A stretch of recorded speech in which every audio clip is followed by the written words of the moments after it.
ठीक है, तो क्वेश्चन ये है कि लगातार शुरुआत होती सिलेबस की, चीज़ें लंबी हैं, बार बार मतलब रिवाइज करने गए, मैं भी बहुत सारे 100 तरीके बताता हूँ, लेकिन उन सब में मैनेज नहीं हो पाता। इसका सबसे बेटर ये है कि जो भी मैथ्स का जैसे चैप्टर चल रहा है तो आप एक एक्स्ट्रा कॉपी बना के चलिए, उसमें सारे जो भी भैया ने फॉर्मूले बताए हैं या कुछ क्वेश्चंस जो स्पेशल होते हैं हर चैप्टर में उन्हीं से बनते हैं। अलग क्वेश्चन जो बनते हैं, एक बेसिक होता है, उसके बाद ही उसके एडवांस बनता है, तो वो आप लिख के चलिए जिससे आपका रिवीजन शॉर्ट टाइम में हो जाएगा। और प्लस जो आपने क्वेश्चन मार्क कर रखे हैं उस टाइम पे वो आप रिवीजन कर लीजिए, नेक्स्ट चैप्टर ख़त्म हुआ है, इस तरीके से आप रीजन कंटिन्यू कर सकते हो। कॉपी ज़रूर बनिए, एक फॉर्मूला कॉपी या कुछ अलग वो ज़रूर करिए। इन क्वांट्स आप जैसे जो टॉपिक सर पढ़ा रहे हैं वो तो आप करते ही रहो, एंड उसके अलावा 2-3 चैप्टर्स के 25 क्वेश्चंस पर डे आप लगा सकते हो इफ़ आपके पास टाइम है, अदरवाइज 15 सो दैट आप टच में रहोगे चैप्टर्स के बाकी सारे, क्योंकि कई बार ऐसा होता है आपने एक चैप्टर लगा लिया, पीछे वाला भूल जाता है, तो इससे आप क्वेश्चंस लगाते रहोगे तो वो रहेगा। और इंग्लिश में डेली फॉर्मूलाज नहीं, रूल्स, ग्रामर के रूल्स डेली 10 रूल्स भी रिवाइज करोगे तो वो आपके माइंड में रहेगा। एंड जीएस तो जितना ज़्यादा रिवाइज करोगे उतना ही बेटर है, क्योंकि वो अब मेंस में भी हो गया है तो बर्डन है जीएस। रीजनिंग बस प्रैक्टिस, जितनी प्रैक्टिस करोगे उतना बेटर। बेसिकली बहुत इजीली हमने बहुत बार डिस्कस किया है, लेकिन जो आज का उद्देश्य है कि उन्हीं बातों का आप वापस अपने दिमाग में सही से बैठा लें, और यहाँ सिर्फ वही लोग हैं जिनको वास्तव में उन बातों पे केंद्रित होना है। नहीं समझे? कहने का मतलब क्लास में जब कोई तरीका बताया जाता है किसी काम को करने का, किसी तैयारी को समझने का, तो उसके मध्य में ये होता है कि कुछ लोग सीरियस होते हैं, कुछ लोगों को फ़र्क नहीं पड़ता, कुछ लगता है पता कि मतलब ये जो बात है वो इतनी इंपॉर्टेंट नहीं। लेकिन मैं कहता हूँ कि अगर क्लास में चलते हुए मैंने 1 मिनट कुछ बोल दिया, वो उस क्लास से भी ज़्यादा महत्वपूर्ण था। नॉर्मली मैं बोलता नहीं हूँ। अगर आप क्लास में कोई और गलती ना करो, किसी फ़ोन ना बजे, तो मैं कुछ नहीं बोलूँगा। उस क्लास स्टार्ट होगी, क्लास अंत नहीं होगी। ऐसा नहीं कि विचार आते नहीं हैं, लेकिन मुझे लगता है कि कंटेंट ही इतना ज़्यादा है, उसके डिस्कशन में इतना सब कुछ है, और मेरा सब्जेक्ट भी मैथमेटिक्स है, तो उसमें बातों जैसा कुछ बच नहीं पाता है ना। तो कुछ कहानी सुनाने का भी नहीं बनता। जीएस वीएस पढ़ाते हो तो सही है, उसमें मान लो कहानियाँ नहीं सुनाई जाए। तो बात करते हैं कि रिवीजन का बड़ा सिंपल है जो इन लोगों ने बताया, और उसके साथ साथ मैं बताता हूँ कि आप मैथमेटिक्स वाले पार्ट में बिल्कुल आदत डाल लीजिए कि कम से कम 50 क्वेश्चंस पीछे के लगाने हैं। 50 नहीं हो सकते 30 लगाओ, लेकिन अगर 30 लगाते हो तो 10-10 क्वेश्चन 3 टॉपिक से, 50 लगाते हो तो 15-15 क्वेश्चन 3 टॉपिक से, 3-4 इधर उधर बढ़ा लीजिए। ठीक, ये रेगुलर लगाने, लेकिन ये नहीं कि हफ्ते में संडे को मैं 300 क्वेश्चन लगाऊँ, ये नहीं, बेकार।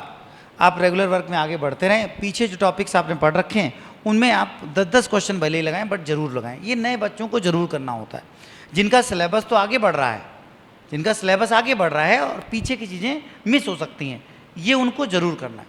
जिनका सिलेबस पूरा हो जाए वो डेली 100, 200, 150 जितने क्वेश्चन लगा सकते हैं 3 टॉपिक्स में बांट दीजिए और रोज़ लगाते रहिए।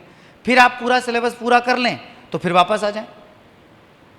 तैयारी के अंत तक आपको आधे से ज़्यादा चीज़ें याद हो जाएंगी, क्योंकि आप अगर आप सीख जाते हैं जब एक बार पूरे सिलेबस को, जो जिनका सिलेबस पूरा हो गया, दूसरे लोग, पहले लोग जिनका सिलेबस आगे चला उनको 30 क्वेश्चन, 50 क्वेश्चन या मैक्सिमम 75 क्वेश्चन, और बहुत ज़्यादा एफर्ट्स आपके पास हैं और आपका टाइम है तो 100 बस, वो भी पीछे के 4 टॉपिक से, फिर 25 क्वेश्चन।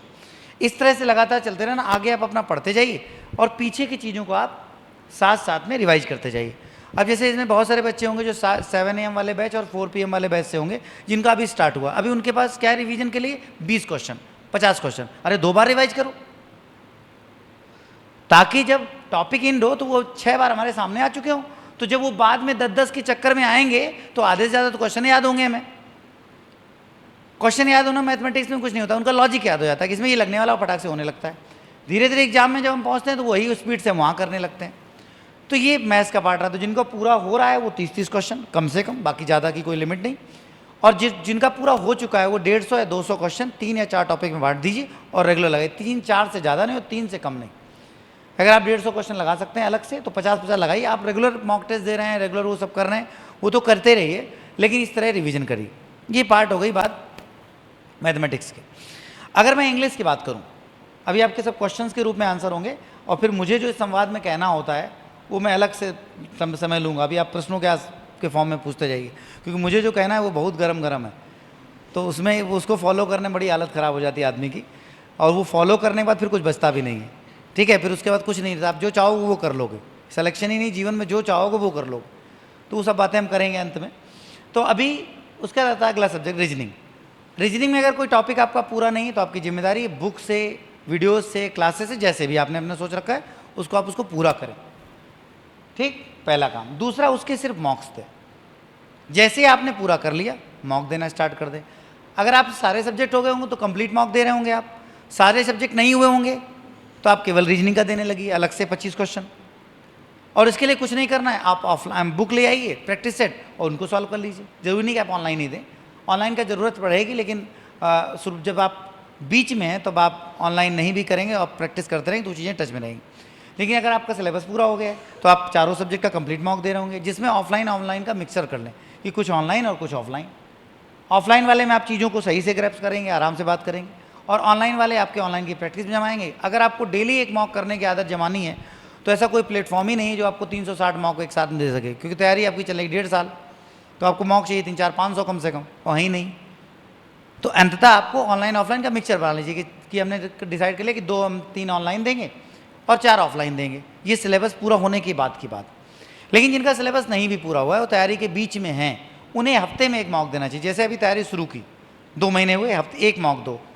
मान लो नंबर आए 60, पता तो चला कि अभी तुम 60 लायक हो, और बनना आपको इंस्पेक्टर है, तो इट मीन्स गैप दिखाई देगा। वो गैप आपको, हार हमेशा ऊर्जा देती है, बस आदमी हताश ना हो। बात समझ रहे हैं? हार से जब आदमी हताश नहीं होता तो उसको ऊर्जा मिलती कि हमें इतना और करना है और उसको हम और बेहतर कर सकते हैं, तो वो करिए। जिनकी तैयारी थोड़ी आगे हुई, हफ्ते में 2 मॉक दें। 70% पूरी हो गई, 3 मॉक दें कंप्लीट वाले, और पूरी हो गई तो बस पूरे हफ्ते में रेगुलर मार्क दें। ठीक, इस पैटर्न पे मॉक्स को करना चाहिए। तो रीजनिंग का करिए, रीजनिंग सिलेबस पूरा हो गया हो तो, नहीं पूरा हो तो कर लीजिए। सिलेबस पूरा होने से पहले रीजनिंग में कोई रिवीजन मत करिए। फिर उसके बाद मॉक दीजिए। जब मॉक दीजिए तो मॉक देने के बाद फिर आप पाएंगे कि कौन से टॉपिक के क्वेश्चन आपके गलत हो रहे हैं। उस टॉपिक के बंडल ऑफ क्वेश्चन को सॉल्व करिए। बहुत सारे क्वेश्चन, सीरीज गलत होती, 1000 सीरीज इकट्ठा करी किसी किताब को और शुरू हो गए। अब 15 दिन केवल सीरीज सॉल्व कर रहे हैं, डेली 50 सीरीज सॉल्व हो रही। ठीक, तो पता लगा हमने 400-500 सीरीज ही टच कर ली, अब कौन सी बचेगी? फिर पता चला कि हमारे जो ऑड मैन आउट गलत होता है, उठाई कितने आज तक आयोग ने कितने ऑड मैन आउट पूछे हैं, सब सॉल्व कर डाले। ठीक, फिर कुछ नहीं बचता, सब खत्म। फिर मॉक पे वापस जाओ, फिर लगाओ, और फिर किसी टॉपिक में क्वेश्चन दिक्कत करें, उसके फिर लगाओ दोबारा, वही वाले जो लगाए थे। जरूरी नहीं अलग से कहाँ लाओगे, सारे तो आपने पहली बार में टच कर लिए थे जब आप बंडल ऑफ क्वेश्चन को सॉल्व कर रहे थे, तो उन्हीं को दोबारा टच करो, उन्हीं को। इसके लिए आप जब भी क्वेश्चन सॉल्व करें तो प्रयास करें उसमें कहीं मार्क ना करें, अलग सॉल्व करें। और अगर उसी मार्क करें तो फिर इतना ध्यान रखें कि आपको दोबारा किताब खरीदनी पड़ेगी, क्योंकि रीजनिंग सीरीज में अगर वहीं मार्क ही कर लिया है तो फिर अगली बार वो काम ही की नहीं बची।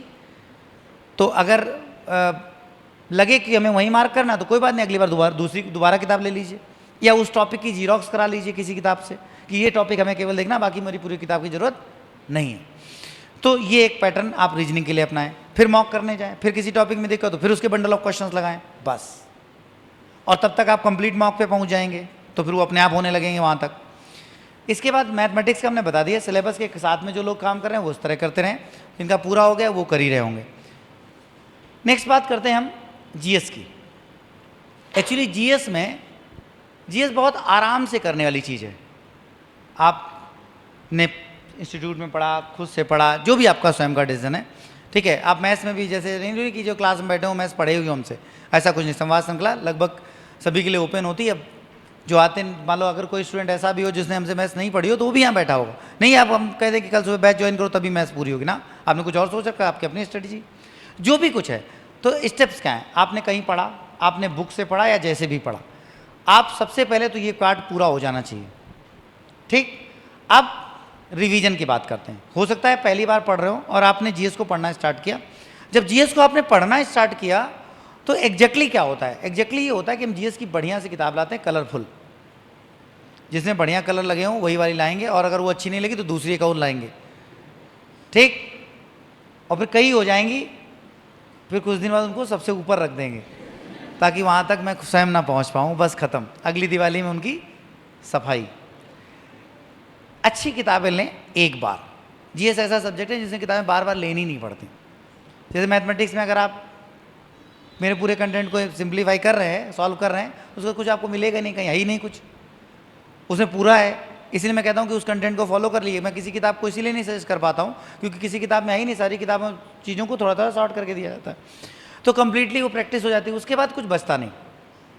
तो जीएस वाले पार्ट में स्पेसिमेन में अरिहंत की एनसीईआरटी नोट्स के नाम से किताबें आई थी। मैथ्स में तो कोई नहीं बचती हैं क्योंकि क्वेश्चंस का कलेक्शन ऑलरेडी हमने कर दिया है, उससे बेटर कुछ आपके पास है नहीं। बाकी आपको जो किताब लेनी होगी उसी में से 10-20% क्वेश्चन मिलेंगे। जैसे मान लो हमने प्रॉफिट लॉस पे 1000 क्वेश्चन आपको सॉल्व कराए, वो किताब आप लेने जाओगे 250-300 क्वेश्चनों से मिल जाएंगे, वो जो कि उन्हीं में होंगे। ठीक, तो इससे बेटर है आप उसको सही से सॉल्व करते रहो। अब जीएस में एनसीईआरटी नोट्स के नाम से किताबें आती हैं जो कि स्पेसिमेन में रिसेंट में आई थी मेरे पास, तो मैं उनको सजेस्ट करता हूँ बुक्स के पॉइंट ऑफ व्यू से। इससे पहले कोई दूसरी अच्छी लगती थी, अभी वो ज़्यादा बेटर हैं, अगली बार कोई और बेटर आएंगे तो उनको सजेस्ट करेंगे, इस समय वो बेस्ट लगती हैं। डिस्क्रिप्टिव, ऑब्जेक्टिव, इस तरह से किताबें आती हैं।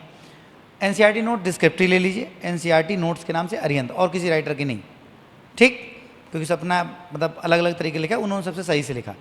उसको बुक लेंगे आप, उस बुक में पहले डिस्क्रिप्टिव पढ़िए।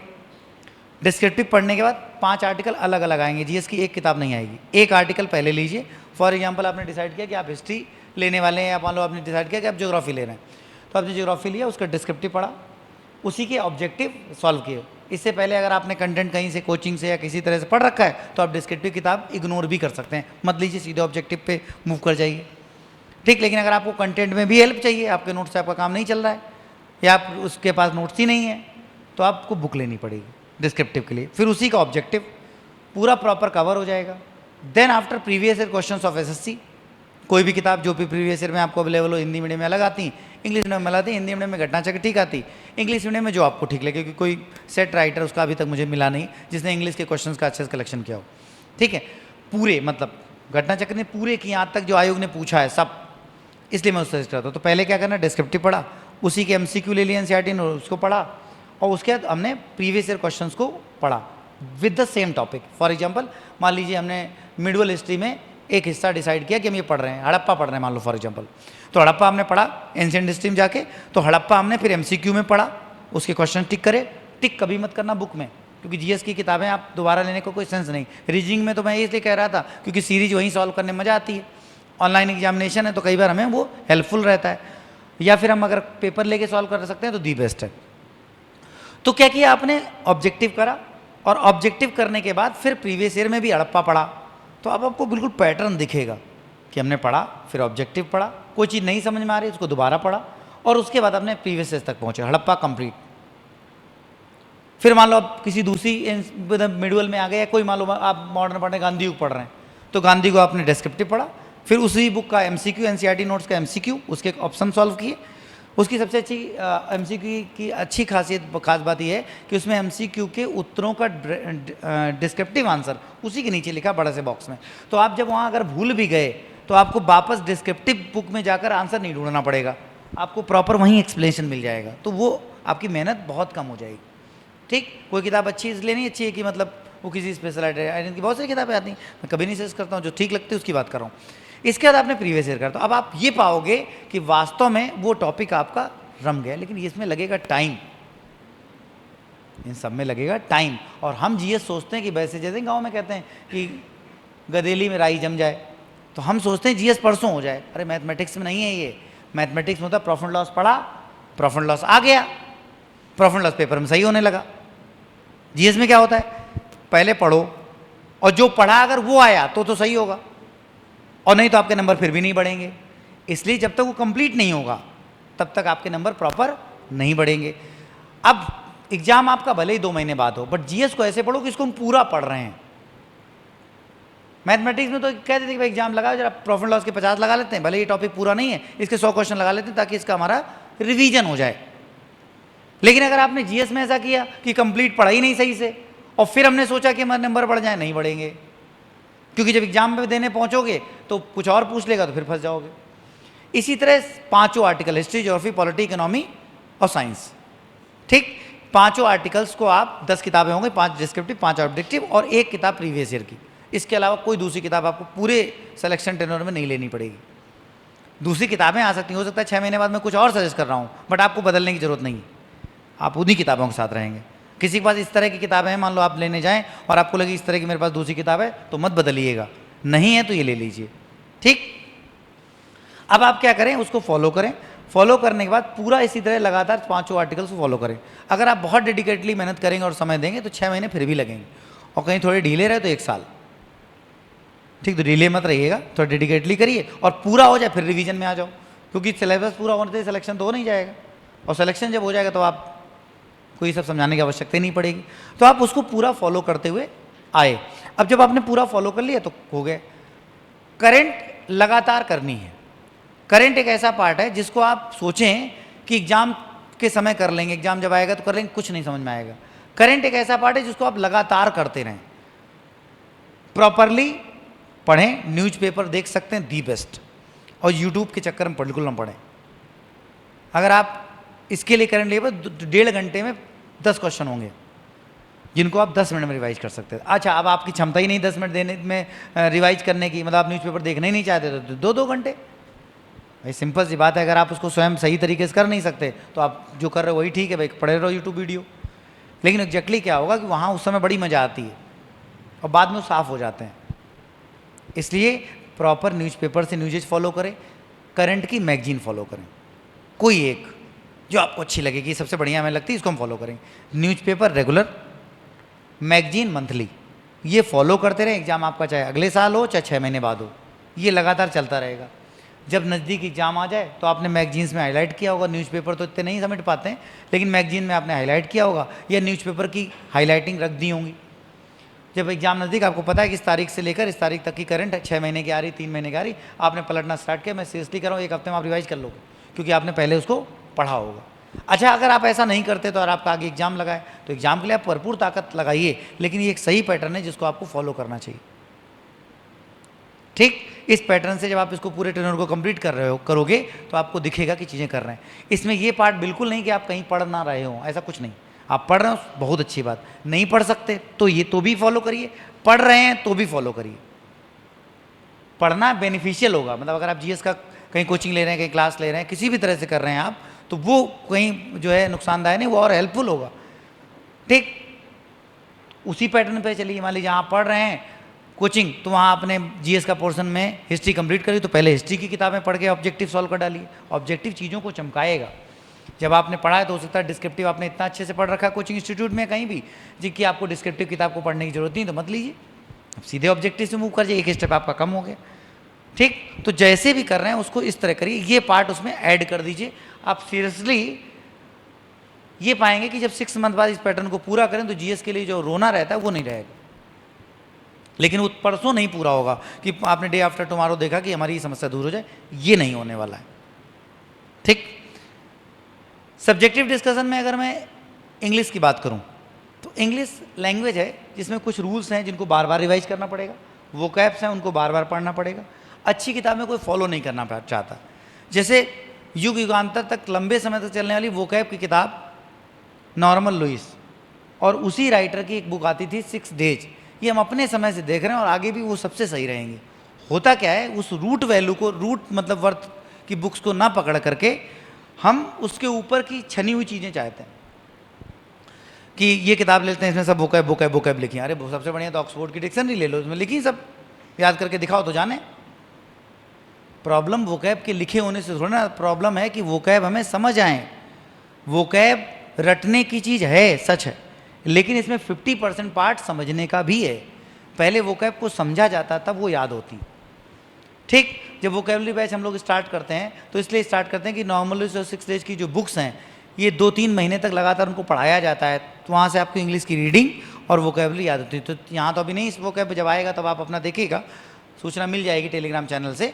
लेकिन आप नॉर्मन लुइस की बुक को लेकर पढ़ना शुरू करें, उसको एक नॉवेल माने। Norman Lewis, word power made easy, Norman Lewis के नाम से किताब आती, उसको पढ़ लें तो उसकी अगली किताब 6 वीक्स है। और बाकी जितनी भी वोकैब की किताबें अवेलेबल हैं, जितनी भी, सब उसी से निकली हैं, उन्हीं को छापा गया है, रूट बुक वही है। ठीक, मेरी जानकारी के अनुसार। अब उसके पहले भी कोई रूट हो, उन्होंने कहीं छापा हो तो नहीं पता हमको। ठीक, तो आप नॉर्मली उसकी किताब को लगातार पढ़ना सकें, इस तरह वोकैब आपको समझ में आने लगेंगी। जैसे जैसे धीरे धीरे वोकैबुलरी आपकी मजबूत होती जाएगी, वैसे वैसे आपकी इंग्लिश की अंडरस्टैंडिंग बेहतर होती चली जाएगी। कि आप किसी भी मीडियम से रहे हो, इंग्लिश के रूल्स लर्निंग बैचेज के अकॉर्डिंग आपको पढ़ने पड़ेंगे। ये आप खुद कर सकते हैं दी बेस्ट, नहीं कर सकते तो लर्निंग एक बार आपको जीएस इंग्लिश मैथ्स का इंग्लिश का पढ़ना पड़ेगा। वो आप किसी भी तरह से पढ़ सकते हैं, नोट से पढ़ सकते हैं, बुक से पढ़ सकते हैं, क्लासेस से पढ़ सकते हैं। लेकिन जब उसको आप 3-4 महीने रूल्स को पूरा करें तो बस बार बार उनको रिवाइज करें। और इसके बाद आती है इंग्लिश की प्रैक्टिस। इंग्लिश से मिड में कुछ नहीं, जब तक कुछ नहीं पढ़ा तब तक कुछ नहीं कर सकते। जब पूरा आपने पढ़ लिया तब आप शुरू करेंगे। वोकैबुलरी लगातार चलती रहेंगी, रूल्स एक बार पढ़ लिए। अब आपने जितने भी आज तक वही फंडा मैथ्स वाला और रीजनिंग वाला, मैथ्स में मैं क्या कह रहा हूँ, जितने क्वेश्चन आज तक संभव है सब हैं कंटेंट में, सब करा देंगे, देखें कैसे नहीं तैयार होंगे। बट आप उससे मत भागो, उससे भागोगे तो मेरे पास कोई विकल्प नहीं दूसरा। भाई मेरे पास तो एक ही हथियार है कि भाई क्वेश्चन आपको सॉल्व कराएं और उनकी आपकी प्रैक्टिस हो। और अगर आप उसी से भागे तो फिर कुछ नहीं हो पाएगा। तो जब आपकी इंग्लिश वाले पार्ट में चीज़ें पूरी हो जाएं, देन आफ्टर आप उनको ईमानदारी से रिवाइज करना स्टार्ट करें, साथ साथ प्रैक्टिस करना स्टार्ट कर दें। जैसे अभी हमने रीजनिंग के लिए कहा कि आपने सीरीज पकड़ी और सीरीज को पकड़ के शुरू हो गए कि हम 15 दिन सिर्फ सीरीज लगाएंगे और 400-500 सीरीज सॉल्व कर डालेंगे और फिर सॉल्व करने के बाद दोबारा फिर सॉल्व करेंगे, देखें कैसे नहीं सीरीज हमारी मजबूत होती हो ही जाएंगी। इसी तरह से इंग्लिश वाले पार्ट में भी अगर आप लगातार एरर पकड़ लें और एरर को पकड़ के शुरू हो जाएं, जब तक एरर जितनी आज तक आयोग ने पूछी हैं जब तक हम पूरी सॉल्व नहीं कर लेंगे तब तक ये बंद नहीं करेंगे। तो 15 दिन बाद आप पाएंगे कि जितनी आयोग ने एरर पूछी होंगी सब आपकी सॉल्व हो जाएंगी। और जैसे ही आपने 500 के आसपास एरर सॉल्व की होंगी तो आप ये पाएंगे रूल्स का repetition, cyclic process of rules, उसी तरह के नियम बार बार आपको देखने को मिलेंगे, फिर आपको वो कॉन्फिडेंस आएगा। इसी तरह से उसका दूसरा हिस्सा फिलर्स, इंप्रूवमेंट, पैसेज, क्लोजेस, सब में यही करना है। लेके स्टार्ट हो गए और उसको लगातार करते रहे। लेकिन जो रीडिंग पोर्शन है इंग्लिश में, जो रीडिंग पे डिपेंड करता है, that is closeness and comprehension, मतलब पैसेज वगैरह और उसके बाद सेंटेंस अरेंजमेंट। ये एग्जैक्टली वन डे का वर्क नहीं है, मतलब इनके लिए आप रट नहीं सकते कुछ। इनके लिए प्रोसेस बेसिक क्या है, अगर आपको एक तो ग्रामेटिकल पार्ट, इंग्लिश में 2 तरीके की चीज़ें पूछी जाती, पहली ग्रामेटिकल, दूसरी वोकैबुलरी और थर्ड आता रीडिंग पोर्शन। तो ग्रामेटिकल आपने रिवाइज किया, ग्रामर के रूल्स पूरे सही से समझ लिए और समझने के बाद फिर आपने उनको एरर सॉल्व करना स्टार्ट किया, फिर फिलर, फिर इंप्रूवमेंट, इस तरह सॉल्व किया। वोकैब वाला पार्ट हमने बता दिया, रूट बुक, वर्ड फॉर मेजरी, उसको पढ़िए और उसको पढ़ने के बाद फिर वोकैबुलरी आपको समझ आने लगेगी। जब समझ आने लगे तो आज तक एसएससी ने जितनी प्रीवियस ईयर वोकैब्स पूछी हैं, एसएससी के अलावा कोई सेंट्रल बॉडी नहीं, इसलिए अगर आप किसी भी सब्जेक्ट के तैयार करने की बात करेंगे तो उसी को आप फॉलो करें, उसके बाद दुनिया में कोई भी एग्जाम दे आना सब हो जाएंगे। मतलब आपके अपने पैटर्न के अकॉर्डिंग जितने वनडे कॉम्पिटिटिव सब आपके हो जाएंगे, इससे ऊपर कोई पूछता ही नहीं। तो एसएससी ने जितनी प्रीवियस ईयर वोकैब्स आज तक पूछी हों उन सबको उठा करके जब आप देखोगे तो आपको दिखेगा कि 50% तो ये वहीं से निकली हैं और बची हुई 50% फिर उनसे जुड़ने लगेंगी, ऐसे तैयार होंगी वोकैब। तीसरा हिस्सा आता है रीडिंग का। रीडिंग वाले पोर्शन में न्यूज़पेपर फॉलो करना चाहिए और ये तैयारी के प्रथम दिन से होना चाहिए। आपने एक पेपर लिया, हो सकता है आप हिंदी मीडियम से हैं, अगर इंग्लिश मीडियम से और आप इंग्लिश में ही पेपर पढ़ते हैं तो सो फॉर गुड, आपका करंट भी हो रहा है और आपका इंग्लिश भी हो रहा है। लेकिन ऐसे चांस थोड़े कम होते हैं। तो मान लीजिए जिनका हिंदी मीडियम से है तो न्यूज़पेपर करंट के लिए तो आप हिंदी का पढ़ रहे हैं, लेकिन आप रीडिंग के लिए बड़ा बेसिक पैटर्न है और ये मैं जब था तो मैं भी यही फॉलो करता था, आपको भी यही बता रहा हूँ और आगे भी यही रहेगा। क्योंकि सही काम करने के कोई 100 तरीके नहीं आते, गलत 100 तरीके से किया जा सकता है, गलतियाँ 100 तरीके से हो सकती हैं, लेकिन जो उसका सक्सेस प्रोसेस होगा वो तो एक ही होगा। तो इंग्लिश वाले पार्ट में आप सबसे पहले एक पेपर लें, नॉर्मली संडे का। संडे पे एडिटर्स अच्छा काम करते हैं इसलिए संडे का सजेस्ट किया जाता है। द हिंदू न लें, सरल पेपर पहले फॉलो करें, बाद में जब आपकी क्षमता बढ़ जाए तब आप द हिंदू लें।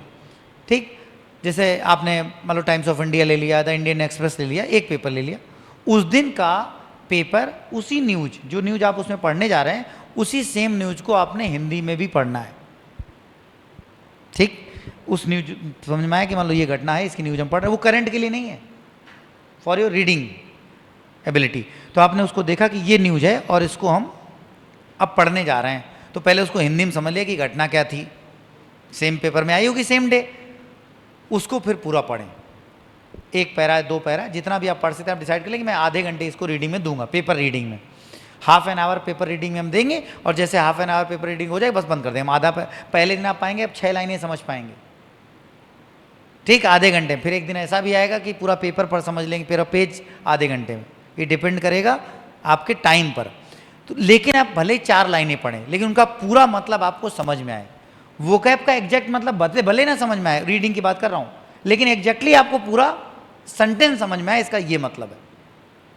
किसी वोकैब में फंसे उसको अंडरलाइन करें। आजकल इस समय मोबाइल की हेल्प लें, इस जगह पे डिजिटल की जहाँ ज़रूरत वहीं उसको यूज करें, कि उससे अंडरलाइन के लिए ये वोकैब ही नहीं हमें समझ आ रही तो इसलिए सेंटेंस नहीं आ रहा, तो उस वोकैब को आप सर्च कर लें, क्योंकि डिक्शनरी ऑफलाइन में उसको सर्च करने में बहुत टाइम लगेगा। ठीक, तो सर्च के लिए मतलब मिलेगा, समझ में आ गया वोकैब का, अब आपको सेंटेंस समझ में आया। ऐसा करते करते आपको पैरा समझ में आ गया। ठीक, आधे घंटे, पौन घंटे, 1 घंटे जितना आपका टाइम है, वो अभी डिवीजन हम लोग टाइम का, टाइम मैनेजमेंट पे बात करेंगे। उसको आपने पढ़ा और फिर आपने देखा कि भाई हमारे पास टाइम जितना था उतना हमने दे दिया, अब टाइम खत्म, तो इसको बंद करते हैं। अगले दिन फिर वही प्रोसेस, उसी पेपर को, संडे के अलावा इंग्लिश का अगर रीडिंग के लिए रोज पेपर लेने की जरूरत नहीं, क्योंकि सबसे बड़ी गलती है इंग्लिश पेपर आता है महंगा। ठीक, तो आदमी हिम्मत जुटा के शुरू तो करता है, अच्छा चलो कोई बात नहीं, ये भी ठीक है, अफोर्ड कर सकते हैं, लेकिन 15 दिन बाद जब ये पाया जाता है कि इसमें हम 2 ही पढ़ पाए, तो लगता 13 दिन के पैसे बेकार चले गए। अरे ये भी तो सोचो कि 2 दिन के इस्तेमाल हो गए, ये नहीं सोचते हो, 13 दिन के बेकार चले गए, पहली बात। लेकिन चलो, तो फिर क्या, फिर भी इसका और हिम्मत जुटाई, चलो कोई बात नहीं, मैनेज करते हैं। तो फिर 3 महीने बाद पता चला कि यार हफ्ते भर हो गया हम पेपर इंग्लिश वाला उठा ही नहीं, मन ही नहीं होता, तो पैसे बहुत बर्बाद होते, तो हटाओ इसको बंद करा देते हैं, तो उठा के वो बंद हो जाता है। यही होता है, यही है ही है। अब भाई आप शुरू कर रहे हो तो सोचता है ऐसा नहीं हुआ हो, अंत में होता ही, और मैं चाहता हूं ये ना हो, ये ना हो, तो भाई फिर वही बात, फिर हम समस्या खत्म हो जाएगी। तो करना क्या, एक पेपर लीजिए।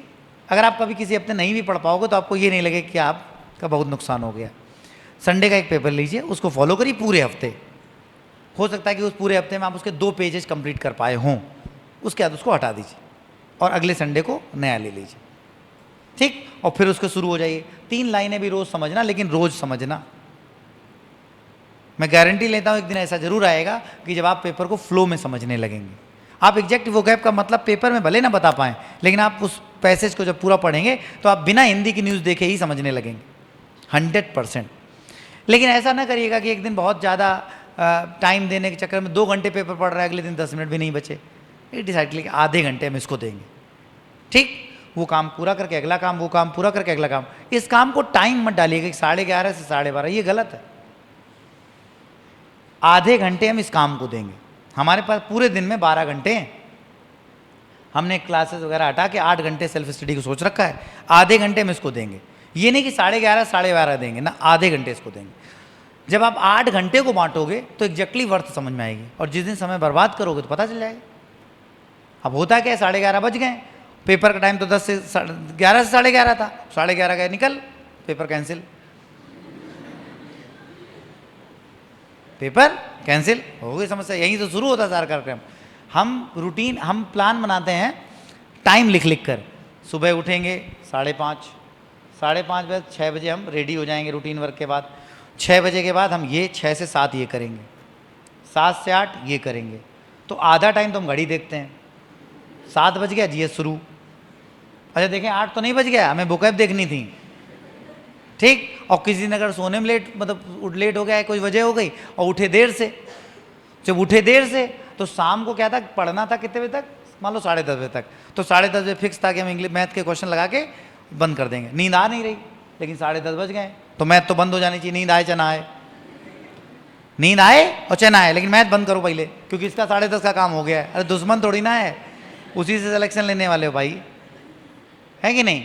तो ये ना डालो, इसको डालने से क्या होगा, नुकसान हो जाएगा, दिक्कत आएगी। आपको नींद नहीं आ रही थी, बहुत व्यवहारिक बात बता रहा हूँ, नींद आ नहीं रही थी, हुआ क्या, मैथ तो कर दी बंद, और नींद अलग से नहीं है, तो अब और नहीं आएगी।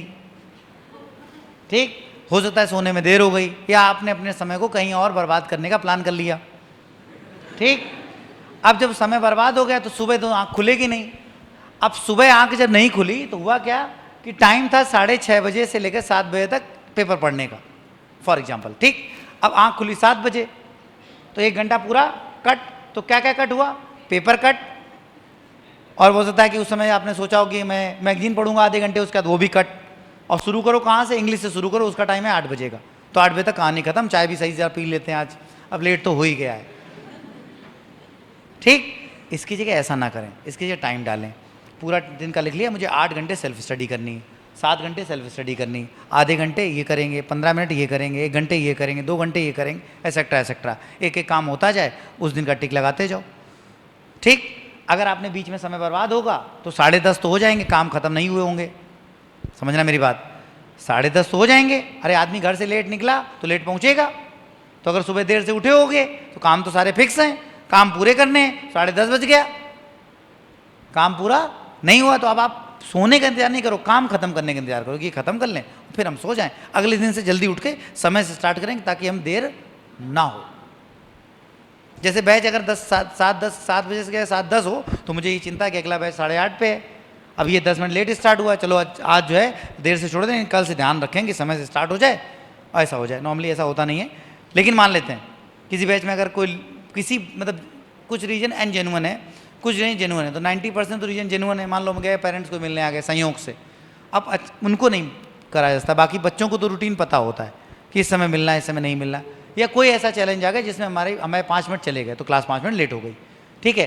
पूरे दिन में एक आध बैच के साथ ऐसा हो जाता है तो वो लेट से छूटता है फिर, तो अगले दिन क्या होता है कि ये ध्यान रखते हैं कि हम टाइम से start. In the same way आप भी ऐसा करो, क्लास का टाइम फिक्स है, ना कि ये फिक्स है इस समय से इस समय तक के लिए। आप क्लासेस को उठाओ, आपको टोटल 1 घंटे 15 मिनट हमारे यहाँ उपस्थिति मिलेगी, जिसमें 5 मिनट ऑनलाइन ऑफलाइन का चक्कर में खा जाते हैं कि वो उसको स्टार्ट करो, उसको समझो, सेटिंग लगाओ, है ना। ऑफलाइन में ऐसा नहीं होता था, ऑफलाइन में क्लास को स्टार्ट होने में 1 मिनट भी नहीं लगता था, तो वो टाइम भी नहीं जाता था भाई। अब ऑनलाइन है, बोर्ड स्टार्ट होता है, उसमें कंटेंट लगता है, फिर वो सेट होता है, वो सॉफ्टवेयर प्रोसेसिंग करता है, फिर उसका दम रहता है, तो इसमें 5 मिनट चले जाते हैं, तो टोटल टाइम 1 घंटे 15 मिनट का है। तो अगर क्लास मान लो 4:10 पे स्टार्ट हुई तो आपको 5:25 पे छूट पाएगी, मतलब 4:10 पे अगर मैं यहाँ पाया तो 5:25 पे छूटेगी, वो आप हमेशा देखेंगे, ठीक। इसी तरह अगर आपने सुबह देर से उठे हो तो आप घटाते घटाते, अगर आपने देर से उठे हो ना तो आपका उधर लेट होगा, तो जब नींद आएगी ना तो ये सोचना कंप्लीट करके सोएंगे, और जब कंप्लीट करके सोएंगे तो अगले दिन याद रहेगा भाई टाइम से उठ जाओ, नहीं पूरा फिर कल शाम को नींद नहीं पूरी होगी, क्योंकि तो फिक्स है। यही एक चीज़ अगर आप फॉलो करते हैं तो रूटीन फॉलो होता है।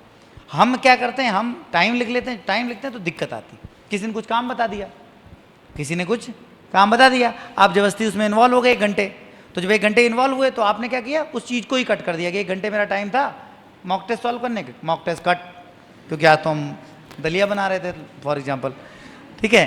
तो क्या होता है कि ये इसे हम अपने टास्क को कट करते हैं, क्योंकि गलती मेरी, हम अपनी गलती आदमी कहाँ मानता है, अपनी गलती कौन मानेगा? कोई मानेगा कि फ़ोन आया था 2 मिनट के लिए, 20 मिनट हो गए, 0 लग गया अलग से, कोई मानता है? नहीं मानता है, 2 मिनट बस। भाई यहाँ जितने 150 से 200 बच्चे ऐसे पूरी संस्था में, कोई इस कोने में कोई उस कोने में मिलेगा, लाइब्रेरी में परमानेंट तो ऑलरेडी मतलब वो तो असाइंड है पढ़ने के लिए। लेकिन जब भी मैं मूवमेंट पे गया, मैं राउंड पे गया, देखा तो कोई फ़ोन बता रहे भाई ज़रूरी था। अरे कैसे ज़रूरी था, सबको पता है कि तुम पढ़ रहे हो, तो इमरजेंसी 30 सेकंड में डिसाइड होती है, बात करके थोड़ी ना सॉल्व होगी, बताओ कि हाँ ऐसे वैसे ख़त्म। और बहुत ही इमरजेंसी आ गई तो हमें तो लगता है कि पता ही नहीं चले कि आप कहाँ हो, आपको सिग्नल ही नहीं मिलने ना, तो आराम से अपना दुनिया से कट रहोगे। तो ये मैं पेपर पे था फाइनली, तो आप इस तरह के पैटर्न को फॉलो करोगे। आप जहाँ पे भी अपनी तैयारी में हो, अगर आप 15 मिनट दे सकते हो ना न्यूज़पेपर की रीडिंग को, तो 15 मिनट दे दो फॉर इंग्लिश रीडिंग ना। करंट तो आपको पूरा फॉलो करना पड़ेगा, चाहे वो आधे घंटे लगे चाहे 1 घंटे लगे, ठीक। जब आप फॉलो करने लगोगे ना तो आपको शुरुआत में बहुत कम इंटरेस्ट आएगा, लेकिन धीरे धीरे आपको मज़ा आने लगेगा। करंट की बात कर रहा हूँ मैं, और रीडिंग में थोड़ा टाइम लगेगा, ठीक है। तो इसको जब आप फॉलो करोगे, आपने अक्सर देखा होगा, आप देखोगे भी कि आप पेपर पर दे के आओ और उसकी पेपर की कॉपी, पहले ऑफलाइन होते थे हम लोग के टाइम में, 13-15 तक ऑफलाइन होते थे, पेपर लेके आते थे और किसी बड़े बुजुर्ग के सामने, मान लो बाबा के सामने बैठ गए और उनसे बताओ, या मेरे मित्र मतलब हमारे बाबा तो गांव में रहते थे, उनकी मृत्यु भी हो गई, तो हमारे ग्रेजुएशन कंप्लीट होने से पहले, मतलब मेरे कॉम्पिटिटिव टाइम में आने से पहले उनका देहावसान हो गया था। तो मैं अपने किसी मित्र के घर गया, मान लो पेपर दे के दोनों लोग साथ लौटे और 2 मिनट बैठ गए, चलो पानी पी लो फिर तुम अपने घर अपने घर। तो मान लो उनसे बात कर रहे हैं कि क्या क्या पेपर में आया, तो मैं था तो नहीं टच करेंगे भाई, लंबा टाइम हो गया, तो पलटा उन्होंने, ये गलत करके आए हो, अरे परसों नहीं देखा कि नागालैंड में ऐसा हुआ? ऐसे मतलब ये ऐसे उस घटनाओं का एग्जाम्पल दे के और वो संविधान के प्रश्नों का आंसर करते हैं। आप खुद महसूस करिएगा कभी। अरे अभी देखो, राज्यपाल ने मुख्यमंत्री को ही नहीं लिखा था, इसी तो संविधान के इसी अधिकार से तो हुआ था। ऐसे ये आदत आती न्यूज़पेपर से। तब आप कहते हो ना जीएस रटती नहीं, भूल जाता हूं। और सच एक और है कि एग्जामिनर क्वेश्चन भी न्यूज़पेपर से बनाता है, संविधान के उसी आर्टिकल को पूछता है जो भी 2 महीने पहले चर्चा में था। तो आप क्या करते हो? आप संविधान के सारे आर्टिकल तैयार कर रहे होते हो, और जबकि जो रिसेंट में आया था उस पर प्रश्न बनता है, तो करंट भी आ रही होती, और हमारी जीएस के भी बहुत सारे क्वेश्चंस ऐसे होते हैं जो रिसेंट की घटनाओं से रिलेट करके और हिस्ट्री में पूछे जाते हैं। बात आप समझ रहे हैं? न्यूज़पेपर का ये महत्व है। केवल मैगजीन से भी पूरा होगा नहीं, क्योंकि मैगजीन सिर्फ उन घटनाओं को उठाती जो वास्तव में पूछने वाली है, जरूरी है, लेकिन ऐसे जनरलाइज चीज़ें जिनसे क्वेश्चन बन जाते हैं, ये मैगजीन में नहीं मिलेगा। बात आप समझ पा रहे हैं? इसलिए आप उसको वहाँ से फॉलो जरूर करें, ठीक। बाकी आप क्लास पढ़ रहे हैं, आप कुछ और चीज़ें कर रहे हैं, वो तो मतलब रेगुलरिटी पार्टी है, वो तो करना ही करना है, उसके बिना तो काम चलेगा ही नहीं करना है। लेकिन ये चमकाने वाली बात हो गई। तो इंग्लिश वाले पार्ट में वापस आते हैं। तो इंग्लिश वाला जो रीडिंग वाला पार्ट है, उसके लिए क्या हमने बताया? पहला स्टेप न्यूज़पेपर। आपकी तैयारी किसी भी स्थिति में, अगर आप 15 मिनट आज से दे सकते हैं तो आज से आप 15 मिनट दीजिए रीडिंग को। जब आपका टाइम ज़्यादा हो तो आप ज़्यादा दे देना, ठीक। पहला काम। दूसरा, जब रीडिंग वाला पार्ट आप लगातार कर रहे हैं, इसके अलावा जैसे आपने एरर सॉल्व करना स्टार्ट किया था, वैसे ही आदत डाल लीजिए कि 2 पैसेज और 2 क्लोज टेस्ट एग्जामिनेशंस में आए हुए, जरूरी नहीं एसएससी हो, किसी भी एग्जाम में आए हुए 2 पैसेज 2 क्लोज टेस्ट 5-6 अरेंजमेंट हम जरूर सॉल्व करेंगे। एरर तो आप एक दिन में 100 सॉल्व कर सकते हैं, लेकिन इनमें 100 पैसेज सॉल्व नहीं कर पाएंगे। पैसे 2 ही 3 हो सकते हैं मैक्सिमम। तो 2 passage 2 cloze test, 1 passage 1 cloze test, 10 arrangement. उनको पढ़िए, समझिए। शुरुआत में कुछ नहीं समझ में आएगा, शुरुआत में कुछ नहीं समझ में आएगा, जितनी कमजोर होगी उतना ही नहीं समझ में आएगा। बात समझ रहे हैं? और इसमें मैं इंग्लिश वाले पार्ट में तो मैं अपना एग्जांपल हमेशा पुटअप करता रहा हूँ कि 2012 के पेपर में प्री देने गए, माइनस में नंबर आए। पेपर क्वालिफाई होगा क्योंकि रीजनिंग इंग्लिश मतलब रीजनिंग और मैथ्स बहुत अच्छी थी और कर ली थी, मतलब प्रैक्टिस करके। यही पार्ट जो मैं आपको बता रहा हूँ यही मैं करता था, और जीएस ठीक ठीक चल रही थी, तो मेरा पेपर क्वालिफाई होगा। अच्छा, जब मेरिट भी 84 नंबर जाती थी, रिसोर्सेज थे नहीं, इसलिए मेरिट कम जाती थी, ठीक। मतलब पढ़ने के लिए रिसोर्स ही नहीं थे ही नहीं। प्रॉफिट लॉस में ढूंढने के लिए उतर जाओ, बिल्कुल मतलब कहते नाक बंद करें गंगा में डुबकी लगा दो तो 150 क्वेश्चन मिलेंगे, थे ही नहीं, क्वेश्चन ही नहीं अवेलेबल थे। अब तो कितना कंटेंट अवेलेबल है, तो ये कंटेंट अवेलेबल लोग करे जा रहे हैं, तो मेरिट बढ़ती जा रही। बात समझ रहे हैं? मेरिट इसलिए कम नहीं जाती थी कि तब पढ़ने वाले लोग नहीं थे या पेपर बहुत टफ आता था, ऐसा कुछ नहीं था, सब बैलेंस था, ओके, सब जैसा था वैसे चल रहा था। तो हुआ क्या कि माइनस में नंबर आए, पेपर क्वालिफाई हो गया, मेंस दिया। बाहर होना मतलब लाजमी था, क्योंकि वो तो प्री मेन, जब मेंस होता था तो वो इंग्लिश और मैथ पे ही डिपेंड होता था उस टाइम, ठीक है। तो अब गुस्सा आई, थोड़ी हताशा भी लगी। हमारे मैं पढ़ाता रहा हूँ पहले, 2007 से ही मैं शिक्षक रहा हूँ। कभी किस क्लास में जब हमने इनको 8th में पढ़ाया तो शायद 2009-10 में पढ़ाया होगा, ठीक है। तो उस समय हमारे साथ सर पढ़ाते थे, उनसे ऐसे डिस्कस हुआ तो उन्होंने हमसे एक बात कही थी ऐसे ही कि मतलब बताओ लोग क्या क्या करे जा रहे हैं और तुमसे ये एसएससी पेपर नहीं निकल रहा है, लोग लिख के चले गए, तुम पढ़े नहीं पा रहे हो। मतलब सोचने वाली बात है, मतलब लोग किताब लिख के चले गए। अच्छा, आपके लिए और अच्छा स्टेटमेंट बोलता हूँ, लोग किताब लिख गए, मैं आपको पढ़ाए दे रहा हूँ और उसके बाद भी तुम नहीं पढ़े पा रहे हो, तो धिक्कार है ऐसे जीवन पे। यही शब्द थे उनके। और अगर बिल्कुल नहीं पढ़ सकते तो सुबह उठो, 10 किलोमीटर दौड़ो, आर्मी की रैली भर्ती आएगी और उसमें भर्ती हो जाना। तो या तो मेंटल काम करो या फिजिकल करो, और दोनों नहीं कर सकते तो बात ही खत्म। फिर तो जितना बुरा तुम्हारे लिए बोल सकता हूँ उतना ही समझ लो तुम। तो उस दिन के बाद चीज़ों को किताबों से पलटना स्टार्ट हुआ, और धीरे धीरे करते करते जो चीज़ें हमने बेसिक इंग्लिश जैसे जो पढ़ी थी उस समय, जो सुविधाएं थी, जो टीचर्स थे उनके थ्रू, उसके बाद फिर इन चीज़ों से फर्निशिंग स्टार्ट हुई। और इसी पैटर्न को फॉलो करते करते जब 2013 का मेंस दिया था, जिसे मैं एक्साइज इंस्पेक्टर के पद पे फाइनली सेलेक्ट हुआ था, उसमें मेरे 195 मार्क्स थे मेंस में 200 में, -1 से 195 की दौड़ पूरी की थी, ठीक है। और केवल मैं ही नहीं था ऐसा, अरे बहुत लंबी दौड़ है। अब तो यहाँ बच्चे ऐसे करके दिखा देते हैं, बात समझे। AIR 28, AIR 101, है ना, ऐसे सब लिस्ट में आपको लोग दिखते हैं, इनकी रैंक्स 100 के अंदर आती हैं आपके बीच के बच्चों की, ऐसे थोड़ी ना आ जाती हैं, टाइम लगता है। और ऐसा भी नहीं था कि बहुत बहुत मजबूत थे, है ना। आप अंकित से मिले, एक साइंस इंस्पेक्टर 2020 के बैच से, है ना, बिल्कुल सामान्य परिवार, है ना, पिताजी बहुत मतलब एक दुकान है जिस पे छोटे छोटे कुछ कपड़ों के काम करते हैं सिलाई संबंधित, जिससे उनका घर खर्च चल रहा है। ठीक, उसके बाद कहाँ से लेके कहानी यहाँ आते हैं, फिर एक एक चीज़ करते करते करते करते और एक लंबे समय के बाद एक साइंस इंस्पेक्टर जैसे पद पे चयनित होते हैं। नहीं, अलग अलग लोग बच्चों ने करके दिखाया। अब तो मेरा एग्जाम्पल बहुत पीछे रह गया, अब उनसे बच्चों करके बस मैं वो अनुभव इकट्ठा होता जा रहा है। बस इनका भी ये अपने बारे में बताएंगे तो वो अनुभव भी मेरे पास रहेगा। आपको आज बता रहा हूँ, अगली पीढ़ियों को उसके बाद बताता रहूँगा। तो कहने का क्या हुआ कि आगे आगे बच्चेंगे तो वो अनुभव इकट्ठा होकर आपको मिल रहा है। बस मेरे थ्रू बस इतना ही काम हो रहा है, बाकी सब करके दिखा रहे हैं। तो कहने का मतलब ये कि कुछ भी ऐसा नहीं जो किया नहीं जा सकता, बस सही पैटर्न फॉलो होना चाहिए। तो इसीलिए आज ये सब सेशन रखा कि मैंने चारों सब्जेक्ट पे अलग अलग बात कर ली है। अब आपके मन में और सवाल आए होंगे, no study no confusion, more study more confusion, है कि नहीं। तो जब हमने बहुत कुछ बताया अब सब्जेक्टिव, तो अब जो सवाल आए हों उनको पूछिए आराम से। इससे ज़्यादा कोई बेहतर पैटर्न नहीं, थोड़ा बहुत फेरबदल आप अपनी व्यवस्था, सुविधा, दिमाग की स्तर के अनुसार कर सकते हैं। फ्लेक्सिबिलिटी अलाउड है कि थोड़ा बहुत आपको लगता है कि नहीं मैं ये काम ऐसे कर लूँ तो अच्छा है, वो आपको 2-4-10 दिन काम करने के बाद पता चलता है तो आप कर सकते हैं। क्योंकि सब कुछ एकदम सेट नहीं है, मतलब सब कुछ एकदम सेट नहीं है, थोड़ा बहुत आप फ्लेक्सिबल कर सकते हैं। लेकिन ओवरऑल जो रूट मैप है वो यही है, चारों सब्जेक्ट का रोड मैप पूरा यही है कि इसी अकॉर्डिंग आप चलें तो आप प्रॉपर चीज़ों को इम्प्रूव करेंगे, धीरे धीरे आपकी तैयारी मजबूत होगी। जब तैयारी मजबूत होगी तो आप बेहतर कर पाएंगे। अब कुछ बच्चों के सवाल में कि एसएससी क्या होता है ये बता दो, आई थिंक ये ना ही जानो तो ज़्यादा अच्छा है। नहीं, अगर आपको लगता है मैं आयोगों के बारे में बताऊं, क्या मतलब है, तैयारी बता रहा हूँ, वो पढ़ो, पेपर दोगे, अपने आप समझ में आए क्या एसएससी है, क्या यूपीएससी, क्या यूपी SSC, उसमें क्या जानना है। इतना समझ लो एक पेपर कराती है, उसमें 4 सब्जेक्ट आते हैं और उनको देना है आपको, क्वालिफाई हो जाओगे, खुद ही पता चल जाए क्या है कि नहीं। उसको ना जानो, मतलब आयोगों के बारे में मतलब क्लास को फालतू करना हो सेशन को तो अलग बात है। मुझे लगता है उस पर चर्चा का कोई ऐसा विषय नहीं कि एसएससी के बारे में बताएं कि कभी ये बनाता है क्या क्या होता है। पेपर होते हैं बस, सामान्य जैसे स्कूल में पेपर होते थे वैसे एक आयोग है जो पेपर कराता है, उनके सब्जेक्टिव पे डिस्कशन चल रहा है। 4 सब्जेक्ट मेनली आते हैं, कंप्यूटर और टाइपिंग एडिशनल प्रिपरेशन आपको एसएससी की तैयारी के लिए करनी पड़ेगी।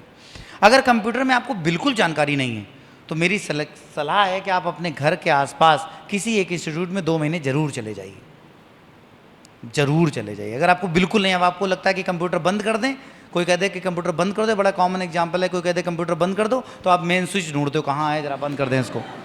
तो अगर ये स्थिति है तो उस स्थिति में आपको 2 महीने कहीं ना कहीं कुछ ना कुछ जरूर पढ़ लेना चाहिए। और अगर इससे अच्छी है तो अपनी स्थिति को मापिए, और आपको लगता है आप किताबों से पढ़ के कंप्यूटर समझ सकते हैं तो फैक्चुअल चीज़ें कंप्यूटर के 20 क्वेश्चन क्वालिफाइंग नेचर के मेंस में आते हैं।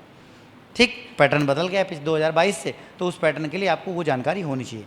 आपको थोड़ी जानकारी है एकेडमिक्स में, या कभी आपने कंप्यूटर को एक एडिशनल नॉलेज के पॉइंट ऑफ व्यू से थोड़ा भी कभी पढ़ा है तो आप बुक से पढ़ के उनके आंसर कर लेंगे, तैयार कर लेंगे।